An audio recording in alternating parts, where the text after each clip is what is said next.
kapag sumablay kwota sa pamamalimos, mga alagad ni Kibuloy nilalatigo.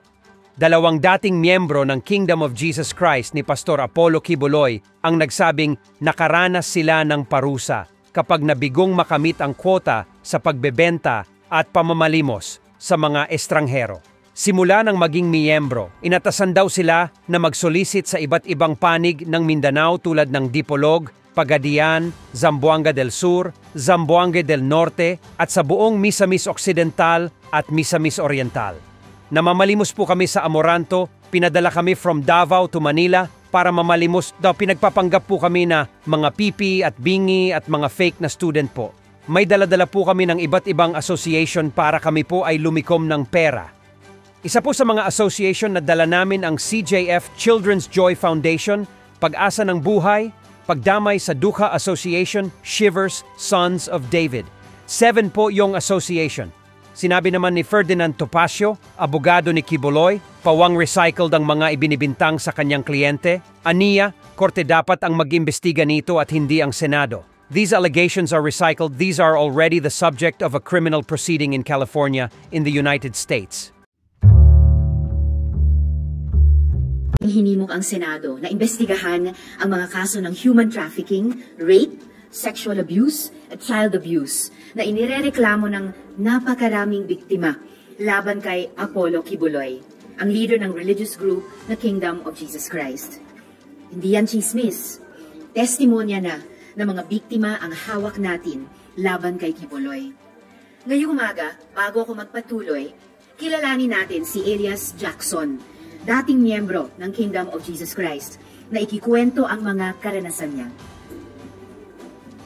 1999 po, hindi po ako nakapagtapos ng second year high school ng time na yun. Hindi na lang class exam na lang sana. May dumating na yung parang youth leader na nag-invite sa amin ni Papa po, Mama, kinausap na mayroon daw activities. Yung May kasi yun, papasok na yung May, yung youth camp, tinatawag na youth camp. Nadala po, isang bus po kami noon, mga young people po, mga underage na dalasan sa amin. 15 years old po ako, nasusolicit kami, di Kulog, punta kami ng Pagadian, sa Zamboanga del Sur, sa Zamboanga del Norte, buong Misamis Occidental, buong Misamis Oriental. So, marami kami Christine noon. Kaidaran ko. Pinapag-limos kayo, basically. Pagkikit ganyan. Minsan tatlo kami, nangaharana, mga beginners. Akala ko nga yung remittance na 150 araw-araw noong 99, malaki na yun. Mas time ito. Pala, tag 800, 1,000. Hindi pa pala sa kontento doon.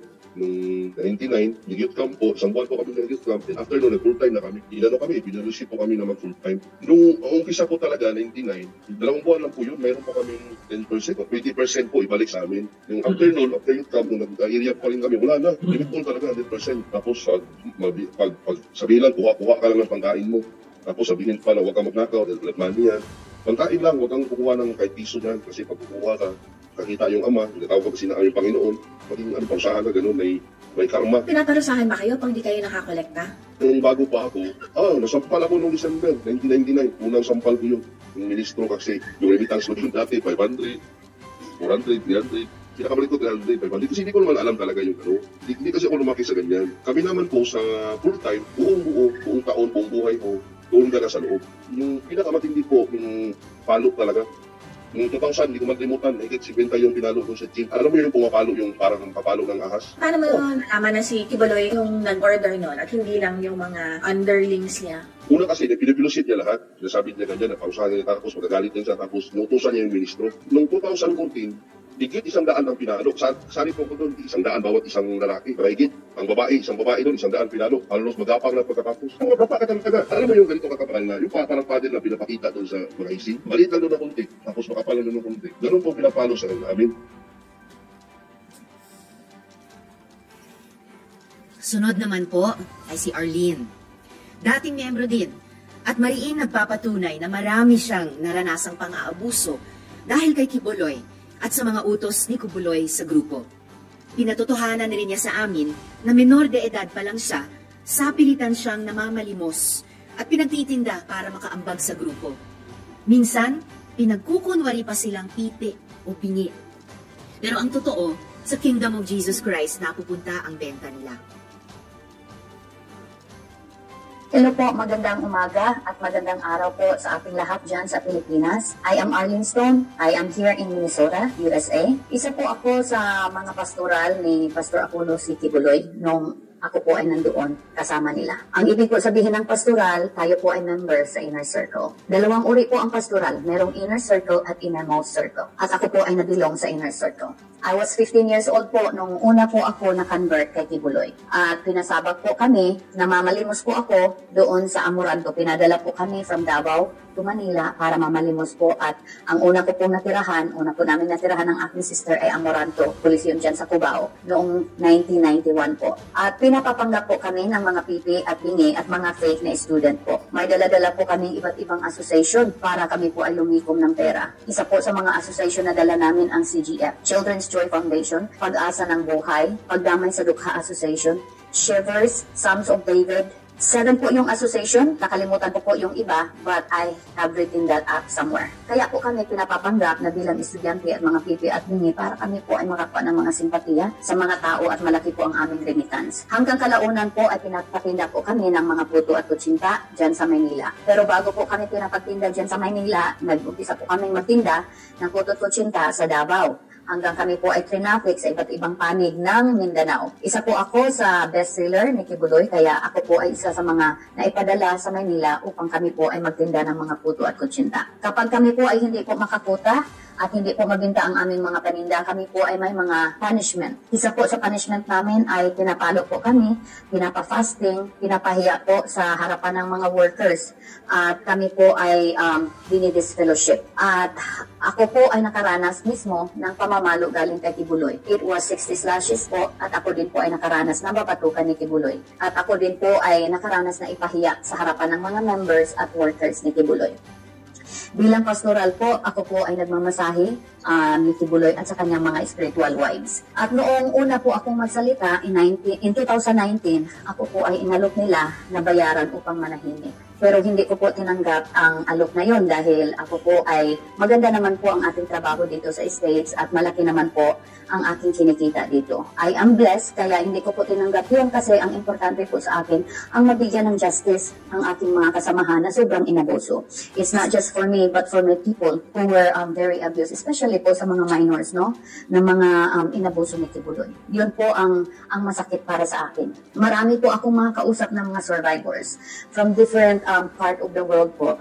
At sa akin po sila lumalapit, nag-vent out po sila sa kanilang mga struggles. Kaya po ako ganito, courageous para po sa kanila, hindi po para sa akin. Kasi ako po ay nakapag-umpisa na at nalagpasan ko na po ang struggle na mag-umpisa sa bagong buhay.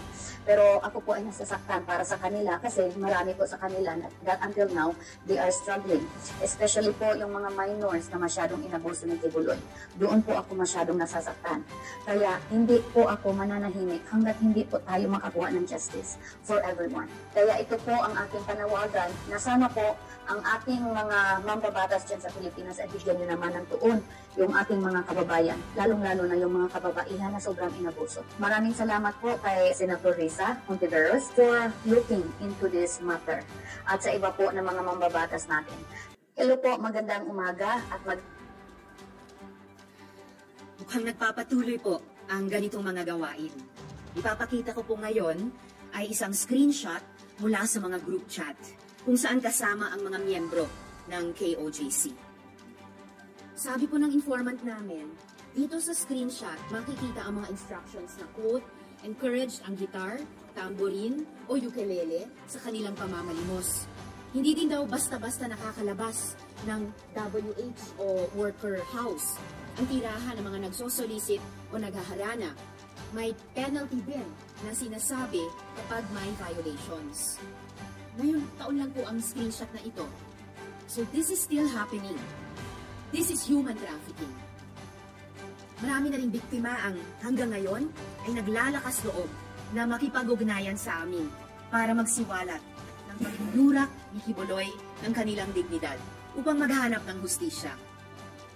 But this is not easy for many victim survivors. Marami sa kanila, balot pa rin sa takot na ihaharas sila, nagugulpihin sila, napapatayin sila. These are very real fears that they are living with. But I hope that through the filed resolution and eventual investigation, they will be empowered to tell their truth and seek justice. Kung si Senyor Aguila naaresto dahil sa tindi ng mga testimonya at ebidensya ng child abuse at human suffering, human trafficking. Naniniwala akong hindi malayong mangyari rin yan kay Quiboloy. Pero maraming nagbubulungan dyan. Malakas daw si Quiboloy sa gobyerno at mga politiko. Kaya daw nila itong ipagsawalang bahala. Hindi ako naniniwala dyan. Mas tiwala ako na marami sa gobyerno, lalo na sa Senado, ang gustong mabunyag ang katotohanan at magbigay ng katarungan. I urge the Department of Justice to issue an Immigration Lookout Bulletin Order, which they can do motu proprio to prevent Quiboloy from leaving the country. He must not escape accountability. Our children's lives are at stake. Maraming salamat po.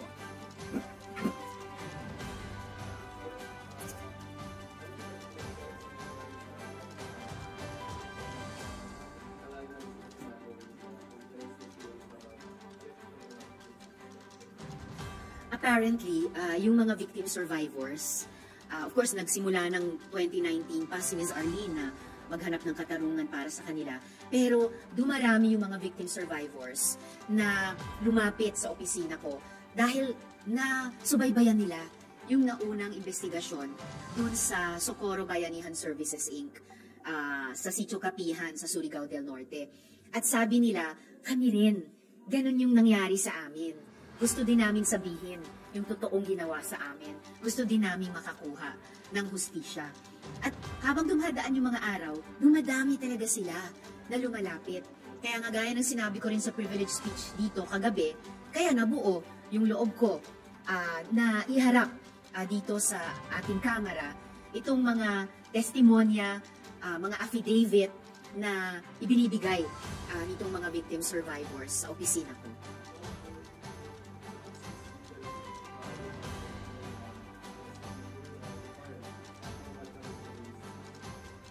Ang unang trabaho ko po at namin dito sa opisina ko ay i-follow up na makapagdinig sa resolution. At sinasabi nga sa bawat resolution in aid of legislation. Pero ngayon pa lang, walang nagpipigil sa executive, unang-una na sa DOJ, umaksyon sa mga issue nito, unang-una na sa panig ng DOJ sa pag-issue niyang Immigration Lookout Bulletin Order na yun para mapigilang makaalis sa bansa si Apollo Quiboloy. At sigurado ko, habang mas nakikilala ng publiko, itong mga kasong ito ay hindi po magkukulang ng mga abogado at iba pang legal groups, children's and women's rights groups na susuporta sa ating mga victim survivors kung gugustuhin nila at magdesisyon silang maghain pa ng mga kasong kriminal laban kay Quiboloy.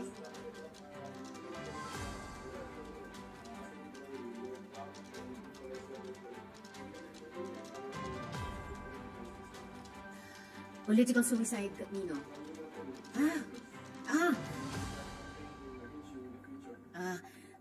Ang political suicide should be the least of my concerns and our concerns dito sa Senado. Mismong mga dating miyembro na ni Quiboloy ang nagrereklamo dahil sa pagtratong natanggap nila sa kamay niya na hindi nila inaasahan at hindi ninumang aasahan sa isang leader na dinadala pa sa pangalan ng kanyang organisasyon, ang pangalan ni Jesucristo. Sabi ko nga rin kagabi sa privilege speech na ngayong Kapaskuhan pa na ipagdiriwang natin ang kapanganakan ng sanggol na si Jesus, bumulaga sa ating kaalaman itong ginagawa sa ilalim ng pangalang ding iyon. I think ang pangunahing concern talaga ng mga victim survivors ay sabihin yung kanilang totoong karanasan at makakuha ng hustisya. At yun din lamang ang pinaka-importante o solong concern dapat namin dito sa Senado. At naniniwala ako na ito yung aming itatabihin.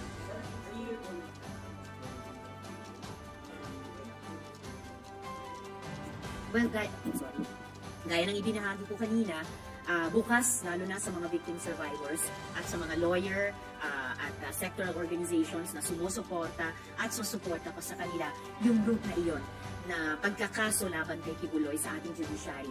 Samantala ako, bilang nagtatrabaho dito sa Senado, ang pangunahing suportang maibibigay ko sa kanilang paghahanap no, ng magsabi ng katotohanan at makakuha ng hustisya ay dito sa Senado. So pangunahin nga sa pamamagitan nitong resolusyon, ang investigasyon sa resolusyong iyan, at kapag lumabas po sa committee reports of findings and recommendations, pag-amyenda sa mga kasalukuyang batas. Tulad ng nagagawa din po ng Senate Committee on Women sa mga naunang investigasyon upang palakasin ang pagkasulat at lalo na ang pagpapatupad ng ating mga batas na nagpoprotekta lalong-lalo na sa mga kababaihan at kabataan.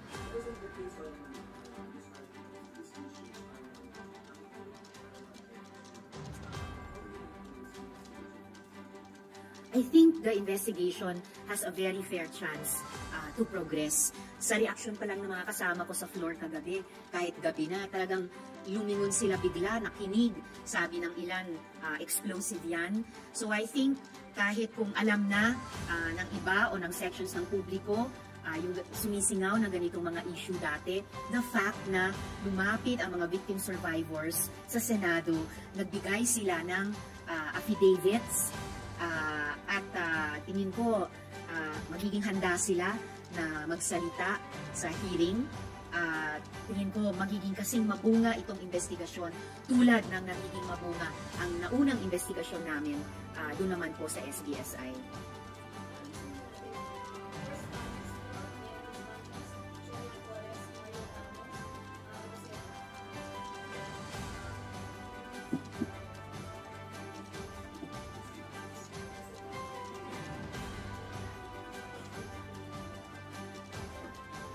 Sabi po ni Miss Arlene, mayroong dalawang sirkulo sa paligid ni Apollo Quiboloy.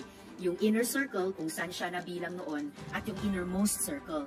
Ayon po sa mga victim survivors namin, yung mga babae dun sa inner circle ay inoobligang mag-render ng personal kumbaga support services kay Quiboloy. Paghahanda ng kanyang pagkain, paglilinis o paglalaba ng kanyang mga damit, pero pati pagpapaligo sa kanya.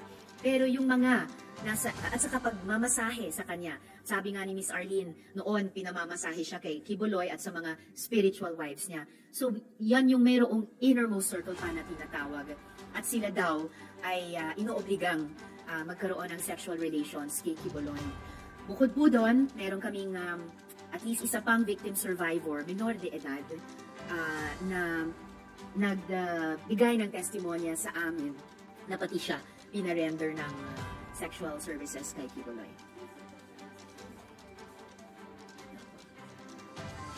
Massage, pagpapaligo, which are personal enough, paghahanda ng pagkain, paglalaban ng kanyang damit. So, kumbaga, household staff and more than household staff.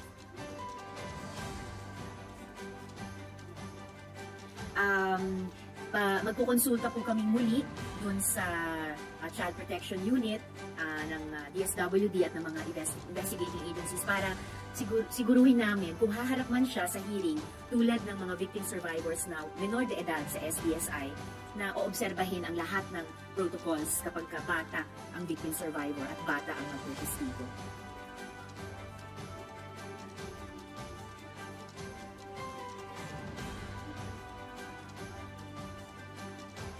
Well, unang-una, halinawa hindi siya umalis sa bansa, kaya hiningi ko yung lookout bulletin order sa DOJ. And pag dinaos namin yung pagdinig tulad ng pag-imbita naming mga komite kay Senyor Aguila noon, ay iimbitahin din po namin. Imbitahin ko rin si Quiboloy na humarap.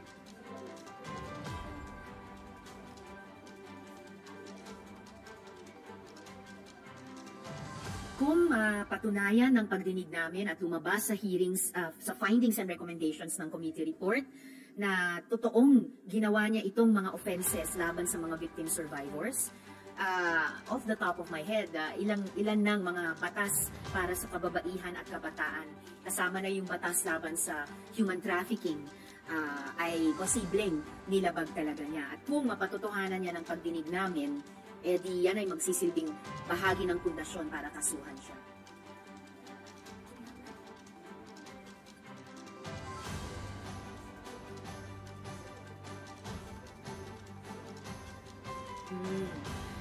The committee cannot force, as in force a witness to appear, pero may kapangyarihan din ang komite ng Senado kapag nag-imbita ng resource person, lalo na isa siya sa pinakamahalagang resource persons sa investigasyong iyon, at mag-refuse sila, may power din naman po ang komite na mag-subpoena at kumbaga i-compel yung presensya o yung partisipasyon ng resource person na iyon. As for separation of church and state, wala po akong gustong investigahan usaping religion. Hindi. Ang resolution at ang privilege speech ay tungkol sa mga pang-aabuso sa mga kababaihan at pang-aabuso sa mga bata. At yung mga isyong iyan ay squarely nasa larangan ng gobyerno na kaming dapat nag-oversee ng pagpapatupad ng batas at proteksyon sa pinaka-vulnerable mga sektor natin.